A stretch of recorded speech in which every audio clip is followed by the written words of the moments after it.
Oke, Assalamualaikum warahmatullahi wabarakatuh. Sebelumnya, perkenalkan nama saya Jeki Hendrian. Saya merupakan salah satu mahasiswa Universitas Cyber Asia, kelas IF 302.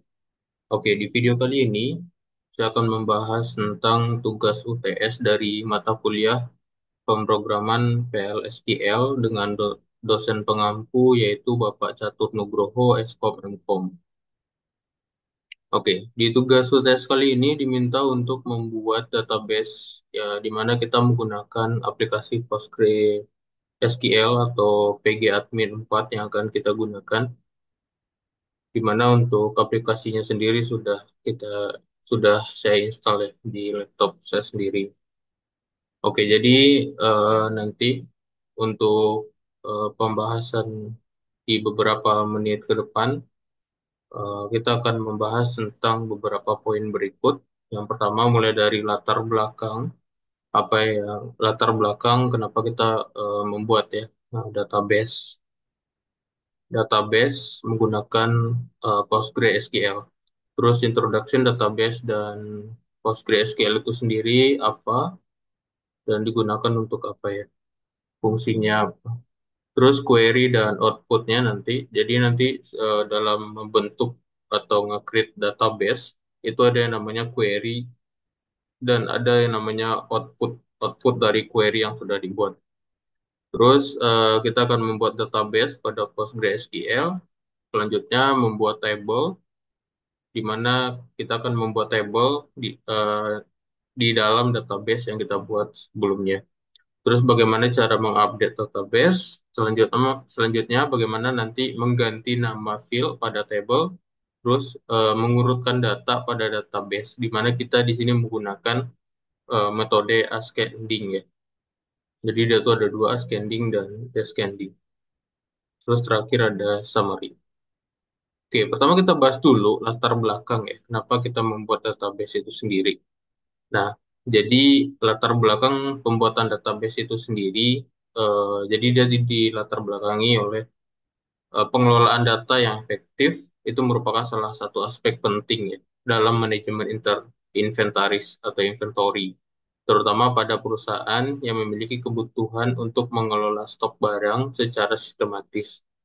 Basis data yang dirancang dengan baik itu dapat membantu mempermudah pencatatan, pengelolaan, manage, dan pengambilan keputusan terkait inventaris yang dimiliki.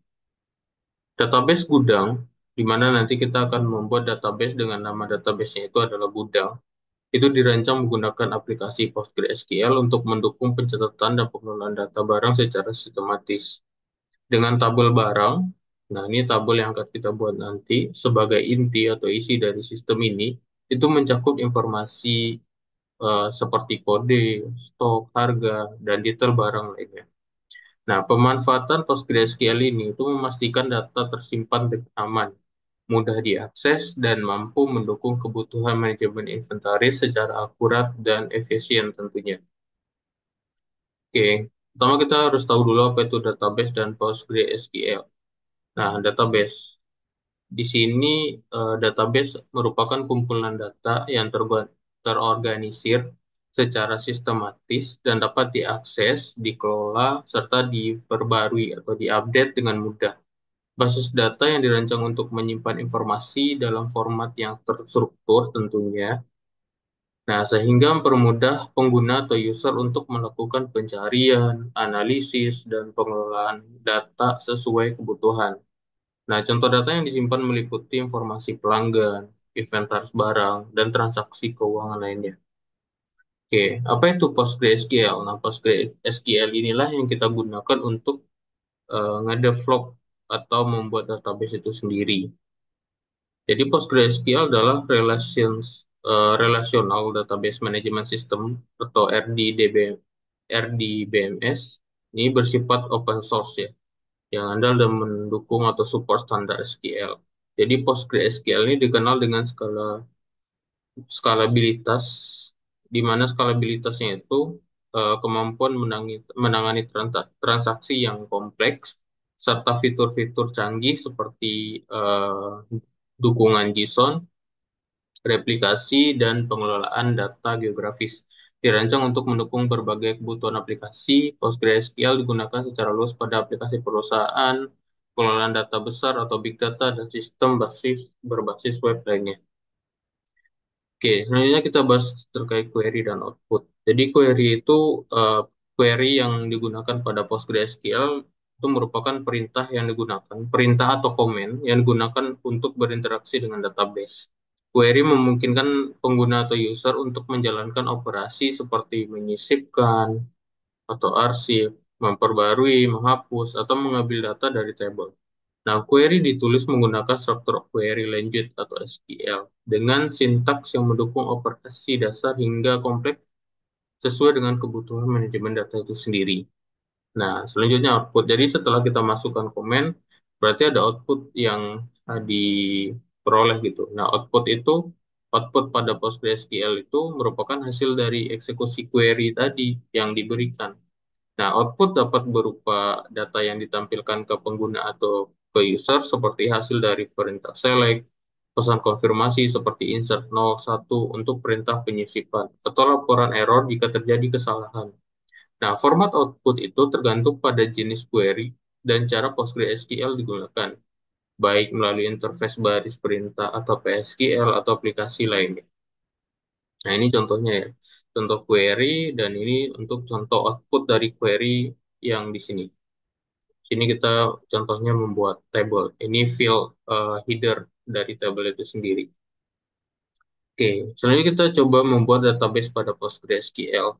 Nah, di sini kita akan membuat database aplikasi PostgreSQL. Nama database-nya itu yaitu database barang. Untuk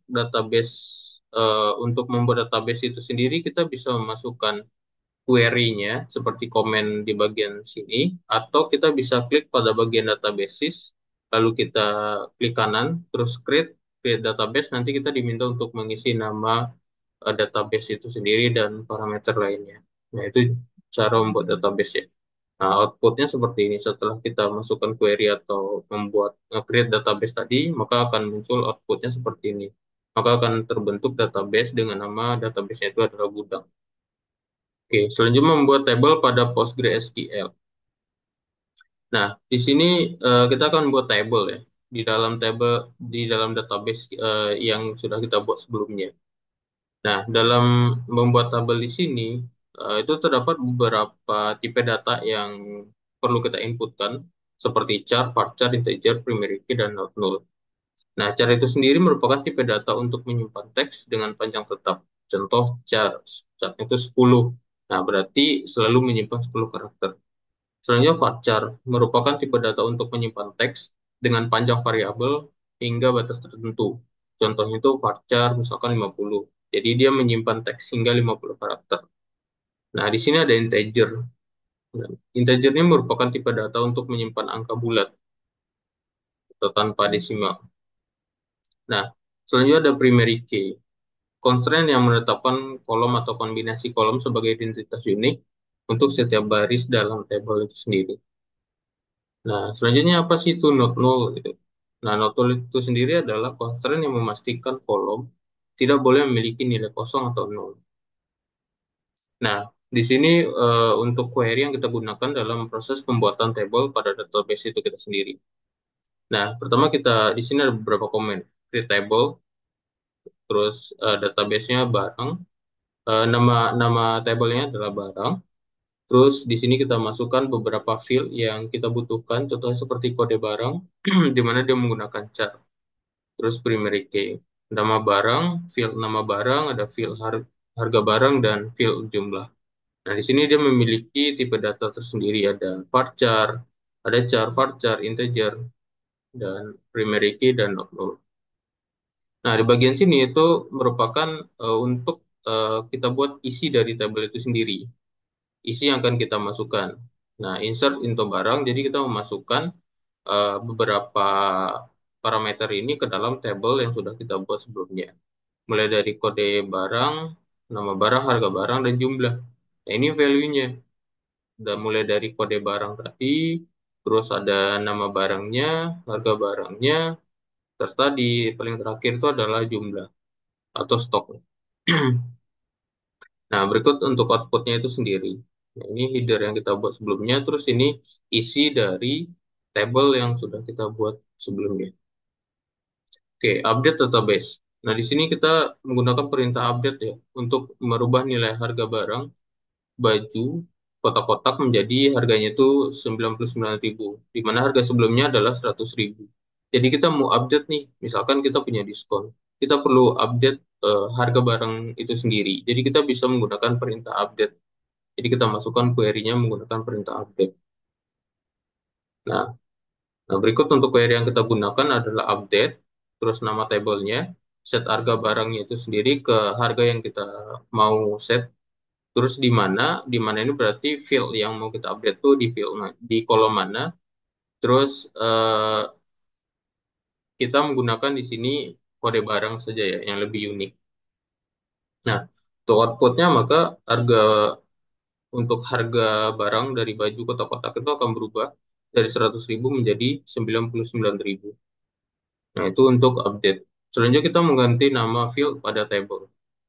Nah, mengganti field jumlah menjadi stok. Jadi kita mengganti eh, field jumlah ini yang header ini yang awalnya itu jumlah, jadi kita mau ganti menjadi stok supaya mungkin lebih mudah ya dipahami. Nah, di sini kita akan merubah field atau kolom jumlah itu menjadi stok. Berikut statusnya sebelum dirubah, itu sebelumnya keterangannya jumlah ya. Nah, terus kita masukkan nih alter table barang, jadi kita rename kolom jumlah itu ke stok. Nah, terus kita running, maka akan berubah dari awalnya itu fieldnya keterangan jumlah, maka akan menjadi stok. Setelah kita running query tadi. Nah, ini select from barang, berarti kita mau memunculkan table yang sudah kita buat sebelumnya. Nah, selanjutnya kita mengurutkan data pada database. Nah, jadi ini ya, menggunakan perintah order untuk mengurutkan field nama barang. Jadi kolom nama barang itu secara ascending. Nah, di sini kita akan mengurutkan field pada table secara ascending, di mana nantinya nama barang yang ada pada kolom nama barang akan berurut secara otomatis berdasarkan abjad. Jadi ascending itu dia dari abjad terkecil ke abjad terbesar, misal dari A sampai Z. Nah, nah berbeda dengan yang namanya tuh descending, di mana urutannya dari Z sampai A ya. Jadi dari yang terbesar ke yang terkecil seperti itu atau kebalikan dari ascending itu ascending sebelumnya. Nah, berikut ya. Contohnya tuh sebelum kita urutkan nih. Berarti kan ini S C K T B. Berarti kan ini belum urut ya. Ada dari S terus C tiba-tiba ke C terus K T terus balik lagi ke B gitu. Nah, kita mau mengurutkan nih berdasarkan huruf abjadnya. Nah, kita running dengan query yang kita gunakan adalah select from table barang. Order by ini itu nama barang, terus kita masukkan ASC ini adalah ascending. Berarti metode yang kita gunakan adalah ascending. Nah, ini untuk outputnya. Jadi yang sebelumnya belum terurut, sekarang jadi terurut ya. Jadi B, C. Jadi dia nama barangnya akan berurut berdasarkan nama abjad dari yang terkecil ke yang terbesar. Oke, mungkin summary dari tugas ini adalah jadi database yang kita buat sebelumnya dengan nama gudang, itu dirancang menggunakan PostgreSQL untuk mendukung pengelolaan inventaris secara efisien. Dengan tabel barang, tipe data seperti char, varchar, dan integer, memastikan data itu akan lebih terstruktur dengan sementara primary key dan not null itu menjaga integritas. PostgreSQL itu menawarkan fleksibilitas dan keamanan, menjadikannya solusi andal untuk manajemen data modern. Jadi solusi yang bisa kita gunakan untuk mengelola database atau inventory yang kita miliki. Contohnya pada sebuah perusahaan. Oke, mungkin hanya itu yang bisa saya sampaikan dari tugas UTS ini. Jika ada yang kurang, mohon maaf. Mungkin boleh kita bisa diskusi ya di kolom komentar jika ada pertanyaan. Mungkin hanya itu yang bisa saya sampaikan untuk tugas UTS kali ini. Terima kasih. Wassalamualaikum warahmatullahi wabarakatuh.